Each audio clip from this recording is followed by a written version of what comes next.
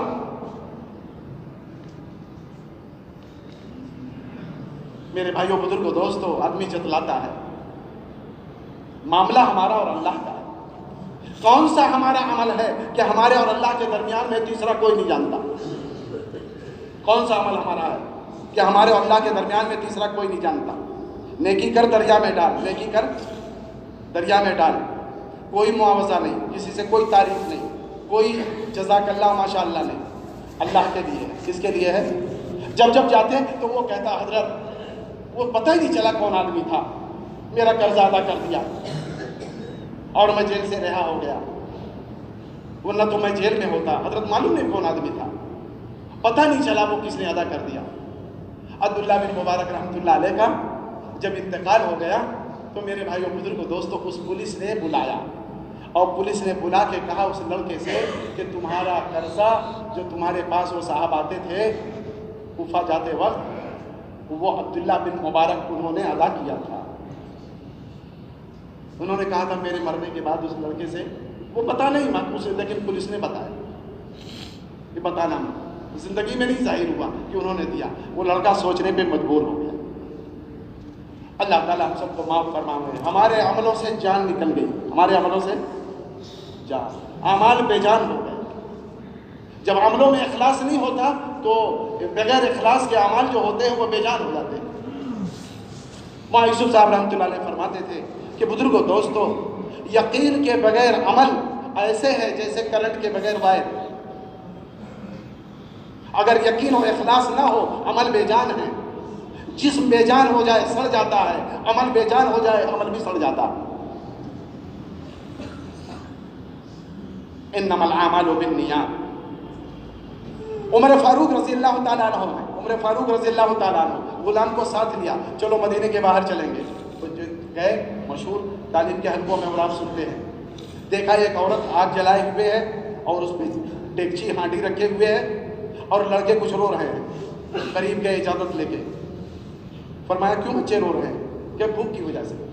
کہ ہانڈی میں کیا ہے؟ کہ کچھ نہیں ہے، خالی ہانڈی ہے، آگ میں پانی ڈال کے رکھ رکھا ہے، لڑکے یہ سمجھ جائیں کہ یہ کچھ پک رہا ہے لیکن پک کچھ نہیں رہا، تاکہ یہ تسلی میں انتظار میں روتے روتے یہ سو جائے، ہے کچھ نہیں۔ آگے اس غریب عورت نے کہا میرا، حضرت پہچانتی تھی نہیں، میرا اور حضرت عمر کا فیصلہ اللہ کرے گا قیامت میں، وہ ہمارے امیر بنے ہیں اور میری خبر بھی نہیں دیتے۔ عمر رضی اللہ عنہ فرمایا بیچاری کہ فرمایا کہ عمر کو تمہارے حالت کی کیا خبر؟ فرمایا جب امیر بنے ہیں تمہیں خبر لینی چاہیے۔ عمر رضی اللہ تعالیٰ عنہ وہاں سے اٹھے، غلام کو ساتھ لیا، مدینہ آئے اور یہاں بیت المال سے کھجور لی، گھی لی، چربی لی اور غلے لیے، بوریے میں بھر لیا۔ اپنے غلام سے فرمایا کہ اسلم، ربیہ، یہ میرے پیٹھ پہ اٹھا دو۔ فرمایا حضرت میں غلام اسی لیے ہوں کہ میں سامان لے چلوں گا۔ فرمایا نہیں، اللہ اکبر، یہ سیرت ہے، یہ دعوت کا کام کار نبوت مزاج نبوت پہ ہوگا۔ فرمایا قیامت میں کیا میرے بوجھ کو تم اٹھاؤ گے؟ مجھے ہی اٹھانا پڑے گا۔ پیٹ پہ اٹھایا، لے کے گئے، وہاں رکھا اور اس کے بعد آگ جلائی اور پھر اسے ہانڈی میں ڈالا، پکایا، پھونک مارتے رہے، پنجاب داڑھی سے دھواں نکلتا رہا اور جب تک کون ہے امیر المومنین ہے؟ مولانا یوسف صاحب رحمۃ اللہ فرماتے تھے جو اس کام کے ذریعے تفاخر اور تعارف کا طالب ہو وہ مخلص نہیں ہو سکتا۔ جو دین کی محنت کے ذریعے اور دعوت کے ذریعے تعارف اور تفاخر کا طالب ہو وہ مخلص نہیں ہو سکتا۔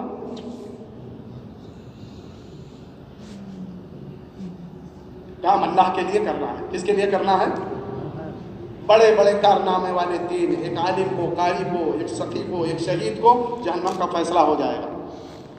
بڑے بڑے کارنامے انجام دے کے یہ لوگ گئے ہوں گے، اللہ رب العزت ہم سب کی حفاظت فرمائے۔ لیکن حضرت امام غزالی رحمۃ اللہ علیہ فرماتے ہیں دیکھو شروع میں اخلاص نہیں آئے گا، لگے رہو کام میں، لگے رہنے سے پہلے تو ریا ہی آئے گی، ریا عادت میں تبدیل ہوگی، عادت عبادت میں تبدیل ہوگی، اور پھر عبادت کے بعد میں اخلاص آئے گا۔ اللہ سے اخلاص مانگتے رہو، کام چھوڑو مت، کام چھوڑو مت۔ عمر رضی اللہ تعالیٰ عنہ نے پکایا، تیار ہو گیا، فرمایا خود بھی کھاؤ، بچوں کو جگاؤ، ان کو بھی کھلاؤ، اور یہ جو راشن ہے یہ بھی ساتھ لے لو۔ اب وہ خوش ہو گئے۔ جب آدمی کا دل خوش ہو جاتا نا تو خود ہی دعا دیتا ہے۔ آج عادت بن گئی ہے لوگ خامخواہ زبردستی دعا مانگتے ہیں، دعا مانگی نہیں جاتی، دعا لی جاتی ہے، دعا مانگی نہیں جاتی، دعا لی جاتی۔ ایسا کام کیا، دل خوش ہو گیا۔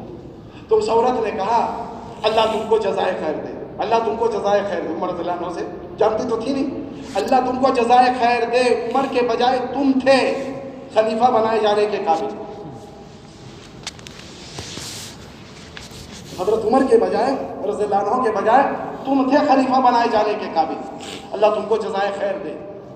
عمر رضی اللہ تعالیٰ عنہ نے جب بھی نہیں کہا میں ہی عمر ہوں، یہ اخلاص کی بات ہے، جب بھی نہیں کہا۔ یہاں تو اللہ تعالیٰ معاف فرمائے، دنیا میں یہ دستور ہو گیا ہے کہ بزرگ دوستوں پہلے تعارف ہی کرایا جاتا ہے، اور تعارف میں حضرت، کعبہ، قبلہ، فلاں، یہ اور وہ، اور 4 لائن میں القاب ہوتے ہیں۔ اشتہاروں میں دیکھیے آپ، 4 لائن میں القاب ہے۔ عمر رضی اللہ تعالیٰ عنہ نے یہ نہیں فرمایا کہ میں ہی عمر ہوں، فرمایا وہ کہتی رہی اللہ جزائے خیر دے، عمر کے بجائے تم امیر بنائے جانے کے قابل تھے۔ عمر رضی اللہ عنہ نے فرمایا کہ تم جب مدینہ آؤ گی تو تمہاری اور مدد کی جائے گی، یہ نہیں فرمایا میں ہی عمر ہوں۔ سمجھ رہے؟ اپنے کو چھپانا۔ گشت کرتے ہوئے گئے، دیکھا ایک خیمہ ہے، اس میں کراہنے کی آواز آ رہی، باہر ایک آدمی بیٹھا ہے، دیہاتی بدو آدمی۔ اس سے پوچھا اندر کون؟ کہ میری بیوی ہے۔ کہ کیا ہو رہا؟ کہ بچہ پیدا ہونے کے قریب ہے، درد سے ہو رہا۔ کیا اس عورت کے ساتھ کوئی ہے؟ کہ کوئی نہیں ہے۔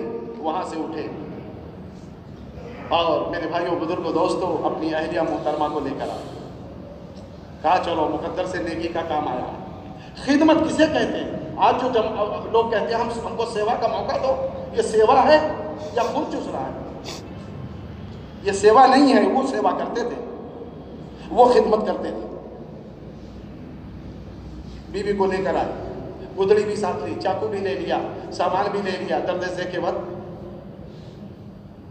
تو بزرگوں، دوستوں، وہ اندر چلی گئی، اندر چلی گئی، اور یہ اس بدو کے پاس عمر رضی اللہ عنہ باہر خیمے کے بیٹھ گئے۔ یہ بھی نہیں جانتا تھا کہ یہ امیر المومنین ہے، اس کے پاس بیٹھے، اور وہ عورت اہلیہ محترمہ اندر چلی گئی، اس کو دیکھا، بھالا سنبھالا، خدمت۔ آج تو مزاج یہ بن گیا ہے کہ کام کوئی کرے اور پتھر میرا لگے، کام کوئی لگے اشتہار میرا لائے۔ ارے بھائی یہ فوٹو کھنچوا رہے ہیں لوگ، کہ جلدی چلو آگے بڑھو تاکہ میری بھی تصویر اس میں آ جائے، ہائی لائٹ ہم بھی ہو جائے۔ کہ کیوں؟ کہ اس لیے میں حد سے ہٹ گیا۔ وہاں یوسف صاحب رحمۃ اللہ فرماتے تھے اس کام کو مشہور ہونے کے جذبے سے مت کرو، مقبول ہونے کے جذبے سے کرو۔ شیطان سے زیادہ کوئی مشہور نہیں ہے، جو مشہور ہوتا ہے وہ مردود ہو جاتا ہے، اور جو مقبول ہوتا ہے وہ محبوب ہو جاتا ہے۔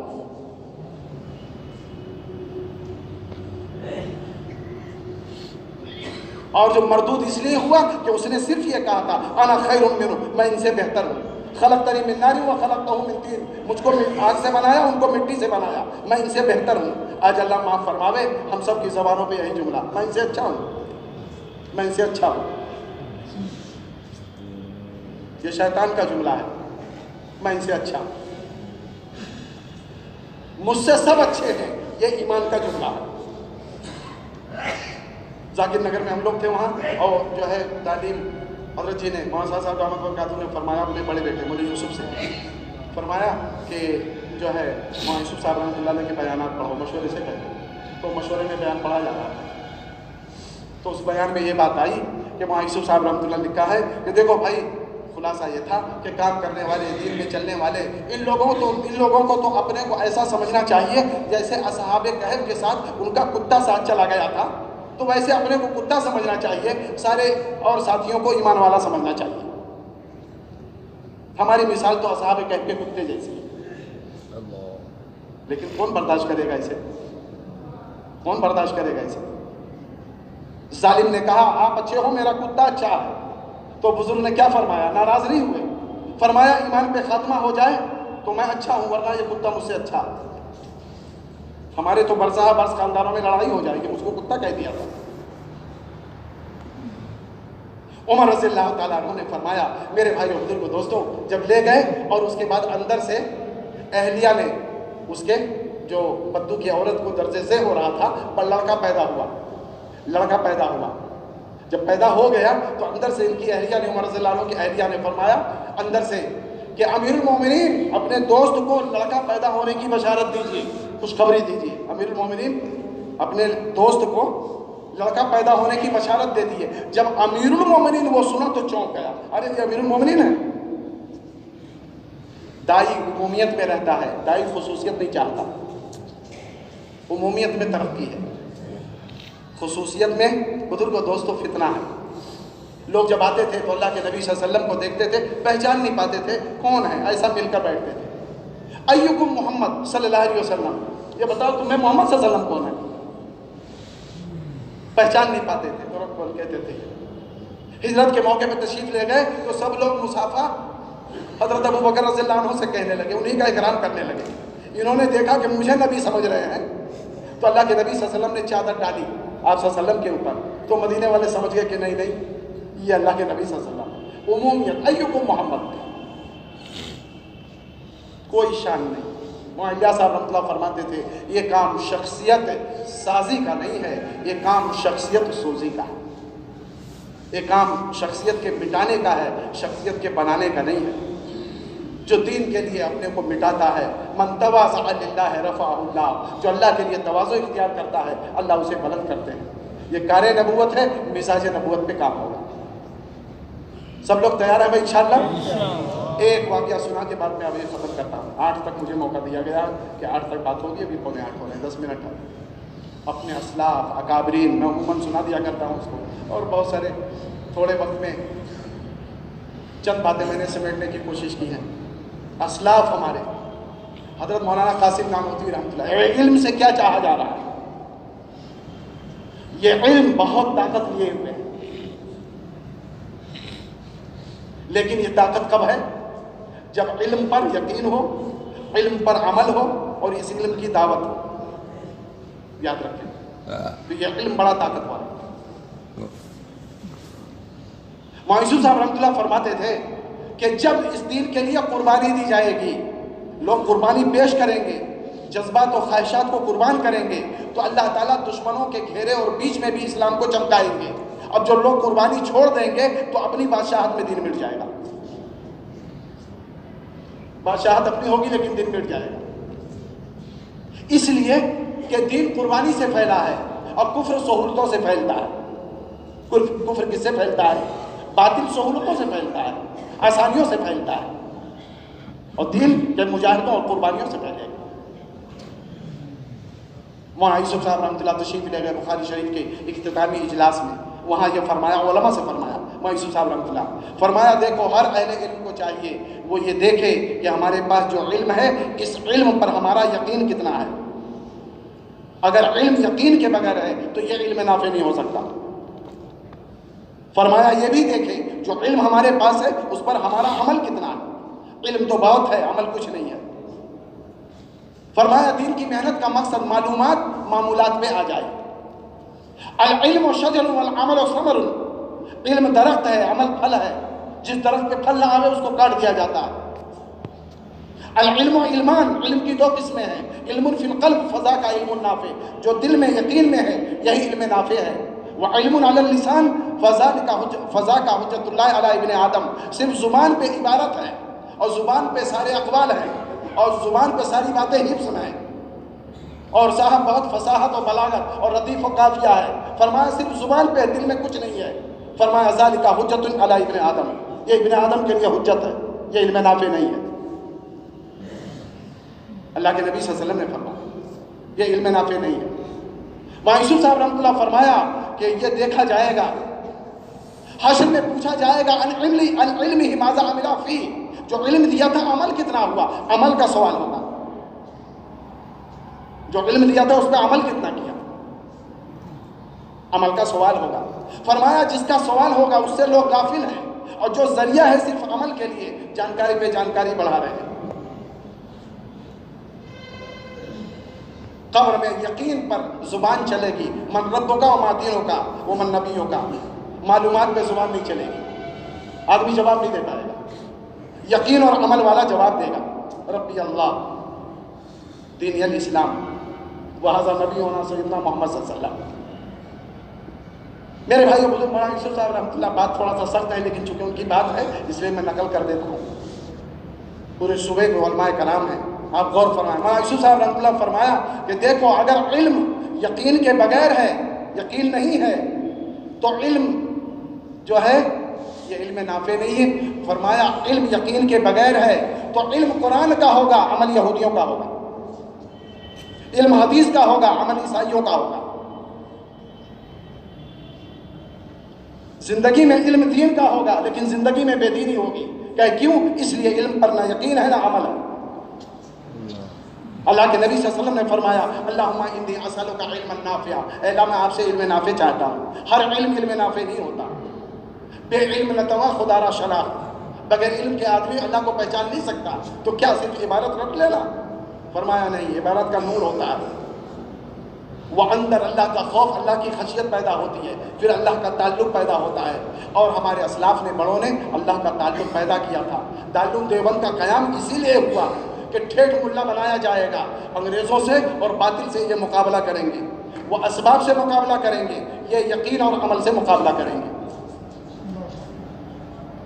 مقصد سمجھنا چاہیے۔ لیکن آج چونکہ وہ علم کی حقیقت نکل گئی تو ہم اسباب والوں سے متاثر ہیں، اسباب والوں سے متاثر ہیں۔ اس زمانے میں قائم ہی اس لیے کیا گیا تھا، یہ اپنے یقین اور تعلق مع اللہ کی بنیاد پر باطل کو یہ زیر کریں گے۔ یقین، ایمان اور یقین کا مقابلہ پوری دنیا نہیں کر سکتی۔ شرط یہ ہے کہ زندگی میں یقین اور عمل آ جائے، باطل اسی سے ختم ہوگا۔ ہر زمانے میں نبیوں نے باطل کو جو ختم کیا اور اللہ نے باطل کو ختم فرمایا ایمان اور یقین کی وجہ سے، ایمان اور عمل کی بنیاد پر۔ ورنہ نبی وہ نہتے ہوتے تھے اور باطل وہ ہتھیار والا ہوتا تھا، فوج والا ہوتا تھا۔ موسیٰ علیہ السلام کے پاس کچھ نہیں، قارون کے پاس سب کچھ۔ موسیٰ علیہ السلام کے پاس کچھ نہیں، فرعون کے پاس سب کچھ۔ ابراہیم علیہ السلام کے پاس کچھ نہیں، نمرود کے پاس سب کچھ۔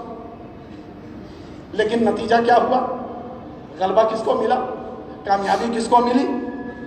ان ایمان اور اعمال کی برکت سے، اللہ کی مدد کی وجہ سے ہوئی۔ آج بھی اور قیامت تک اللہ کا ضابطہ ہے، باطل پہ جب غلبہ ہوگا، جب دعوت چلے گی تو دعوت کی وجہ سے حق غالب ہوگا، باطل مغلوب ہوگا۔